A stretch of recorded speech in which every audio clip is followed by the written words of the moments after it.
Senior सहाफ़ी तज्ज़ियाकार सोहेल वराइच साहब ने। अस्सलाम वालेकुम, बहुत बहुत शुक्रिया सोहेल साहब आपका। अस्सलाम वालेकुम जी। सोहेल साहब, 31 जनवरी की डेडलाइन गुजर गई, इस्तीफ़े नहीं आए, ऑपोजिशन की तरफ से भी जो है ना वो कहा था कि हम इस्तीफ़े हाथ में लेकर निकलेंगे अगर इस्तीफ़ा नहीं दिया इमरान खान ने तो नहीं दिया। अब ज़ाहिर है इनकी स्ट्रेटजी का जो अगली स्ट्रेटजी क्या होगी वो फैसला तो 4 फरवरी को PDM के इजलास में होना है। वज़ीर आज़म ने एक मशरूत पेशकश की है कल ऑपोजिशन को कि लूटा हुआ पैसा वापस करें, मैं इस्तीफ़ा देने के लिए तैयार हूँ। ऑपोजिशन ये सवाल उठा रही है, भाई आप साबित करें, आप सबूत दें तो पैसा आप निकलवा लें। तो वज़ीर आज़म की ये जो पेशकश है ये कितनी प्रैक्टिकल है या सिर्फ वज़ीर आज़म ने एक सियासी जो है ना वो बयान ही दिया है? नहीं, मेरा ख्याल है ये भी एक सियासी बयान है। ये तो इसी तरह का बयान है कि वो पहले ये मान लें कि वो मुजरम है, फिर वो लूटे हुए पैसे ले आए, तो फिर वो तो सियासत से ही आउट हो गए, तो फिर इस्तीफ़ा देने की क्या ज़रूरत है? फिर इमरान खान के अलावा लीडर कौन है मुल्क में? तो ये तो मेरा ख्याल है एक छक्का है, सियासी बयान है और जिसका कोई ज़ाहिर है अपोजिशन पर असर होने वाला नहीं है। बस ये एक तरह का जैसे हवा में मुक्का लहराया जाता है वो है। सही, हम सब जानते हैं एहतसाब के बयानिए को लेकर, करप्शन को ख़त्म करने के बयानिए को लेकर ये हुकूमत इक़्तिदार में आई। सोहेल साहब सब जानते हैं, अभी जो ट्रांसपेरेंसी इंटरनेशनल की रिपोर्ट आई है जिसके मुताबिक गुज़श्ता साल करप्शन की शरह में 3 दर्जे इजाफा हुआ था। 2020 में पिछला जो साल था हम सब जानते हैं कि मुखालिफिन की ऑपोजिशन रहनुमाओं की जो पकड़ धक्कड़ थी ये अपने अरूज पर थी, जबकि नून लीग की हुकूमत में ये भी एक हकीकत है कि जो ये ट्रांसपेरेंसी इंटरनेशनल की रिपोर्ट में कहा गया था कि ये इसमें कई दर्जे कमी आई है करप्शन में। आप नहीं समझते कि इस हुकूमत को आंसरेबल होना चाहिए, जवाब देना चाहिए? इसकी जिम्मेदारी आप आपके दौर में जो करप्शन बढ़ी है इसकी जिम्मेदारी आप पिछली हुकूमतों पे नहीं डाल सकते। क्या ये हुकूमत जवाबदेह नहीं है? इन्हें जवाब नहीं देना चाहिए कि इनके दौरे हुकूमत में पिछले 2.5 सालों में करप्शन के जो इंडेक्स बढ़ा है ये क्यों बढ़ा है? ज़ाहिर है इन्हें बताना चाहिए और इनके पास कोई जवाब नहीं है। और अमूमी तौर पे सच ये है कि नीचे करप्शन जो है वो पहले से ज़्यादा बढ़ी है, क्योंकि टाइट कंट्रोल नहीं है। जिस तरह पंजाब गवर्नमेंट का शहबाज शरीफ का पंजाब गवर्नमेंट पे कंट्रोल था और वो हर DC को हर SP को ख़ुद लगाते थे और इस तरह से उनका एक पूरा ओवरऑल कंट्रोल था। तो और इसी तरह ठीक है बहुत फेडरल लेवल पे कोई बहुत बड़ा कोई स्कैंडल नहीं आया, लेकिन कोई ऐसा भी तासुर नहीं है कि मुल्क से करप्शन ख़त्म हो गई है, बल्कि करप्शन पहले से निचली सतह पे और ज़्यादा बढ़ी है। तो इस परसेप्शन का ख़ात्मा होना चाहिए। और जब ये माजी में कहा जाता था कि जी ऊपर अगर ईमानदार लीडर आएगा तो नीचे करप्शन खुद ब खुद हो जाएगी, तो ये थीसिस तो गलत साबित हो गया कि इमरान खान साहब तो ज़ाहिर है करप्शन से बालातर हैं, तो फिर बाकी क्यों करप्शन ख़त्म नहीं हुई?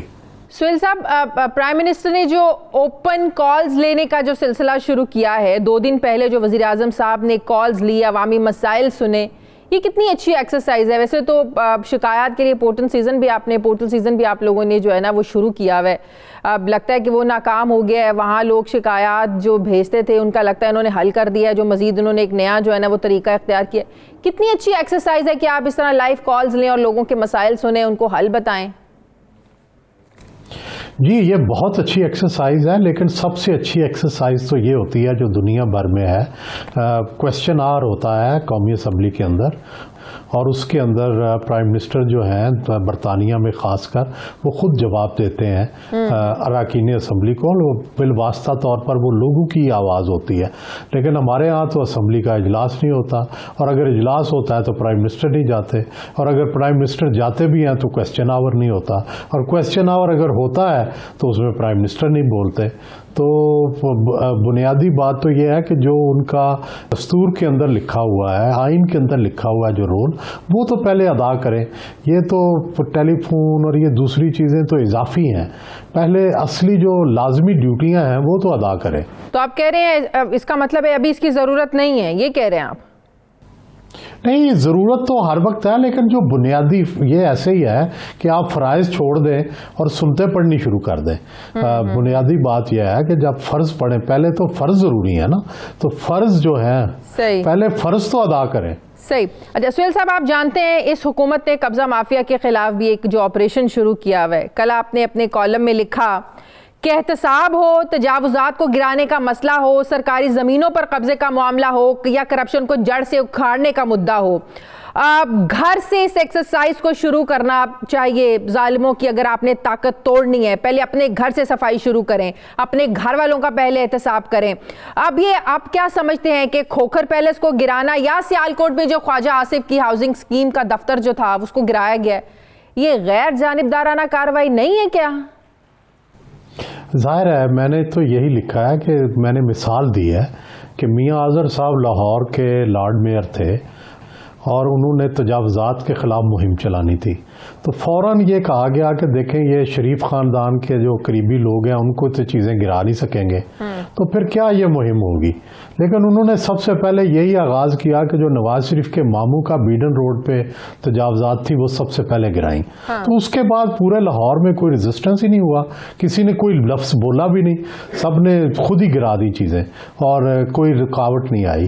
तो बुनियादी तौर पर अगर आप ये तय कर दें कि भाई मेरा इंसाफ जो है वो अपने घर वालों के लिए या दूसरे घर वालों के लिए यकसा होगा, तो फिर मेरा ख्याल है ना कोई मुखालफ आवाज़ उठती है, ना कोई ये कहता है ये इंतकाम है।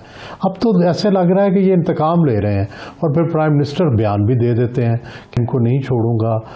इस हद तक अगर तो एक लॉ के तहत, एक कानून के तहत कर रहा है तो उसमें प्राइम मिनिस्टर को ज़ाती तौर पर मुदाखलत की क्या ज़रूरत है। लेकिन एक और बात है ना, अगर मुखालिफिन समझते हैं कि तहरीक इंसाफ में भी, हुकूमत में भी कब्जा माफिया बैठा हुआ है, तो पिछले 5 साल किन की हुकूमत थी? नून लीग की हुकूमत थी। अगर इन्हें ये पता है या इनको पता था कि तहरीक इंसाफ में भी कब्जा माफिया, कब्जा ग्रुप बैठे हुए हैं, तो अपने 5 साल दौर में क्यों नहीं कार्रवाई की? इन्होंने फिर करनी चाहिए थी। हाँ, ये भी सही है, मेरा ख्याल है उन्होंने भी किए होंगे, लेकिन उन्होंने इस तरह कंपेन तो नहीं चलाई होगी ना तहरीक इंसाफ के लोगों के खिलाफ। आप चाहती हैं कि वो भी तहरीक इंसाफ के खिलाफ कंपेन चलाते, वो भी इसी तरह चुन चुन के लोगों के शो ऑफ करते, आप ये कह रहे हैं? ये तो मुनासिब तरीका नहीं है। सही। तो आप कह रहे हैं कि ये जो हुकूमत कर रही है सिर्फ मीडिया को अट्रैक्ट करने के लिए, मीडिया में खबर देने के लिए, अपना एक जो एहतसाब का बयानिया है, करप्शन को ख़त्म करने का बयानिया है, या जो अपने कॉलम में भी आपने कल लिखा कि गरीब इस ऐसी कार्रवाइयों पर तालियां बजा देते हैं और उनको लगता है कि हाँ बहुत कुछ हुकूमत कर रही है, तो आपको लगता है कि हुकूमत वाकई गरीबों से इस वक्त सिर्फ तालियां बजवा रही है? जी बिल्कुल।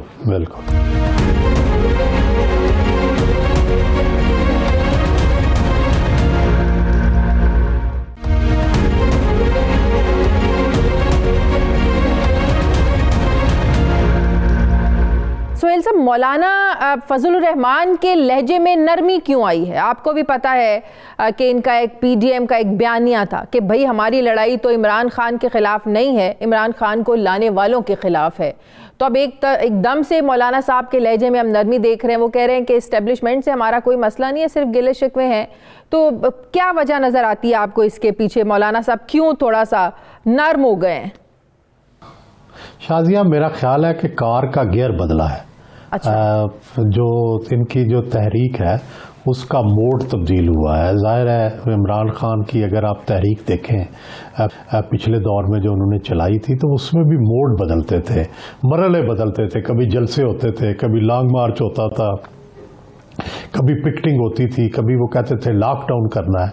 तो मेरा ख्याल है कि जो पीडीएम है उसने भी सबक सीखा है और उन्होंने पहले ये सोचा शायद कि हम एस्टेब्लिशमेंट के ख़िलाफ़ कंपेन करके एस्टेब्लिशमेंट और हुकूमत के दरमियान दरार डालेंगे, लेकिन जब उसमें कामयाबी नहीं हुई तो अब उन्होंने ये सोचा है कि हम हुकूमत के ख़िलाफ़ अटैक करेंगे और शायद एस्टेब्लिशमेंट को के साथ फिर मुज़ाकरात करेंगे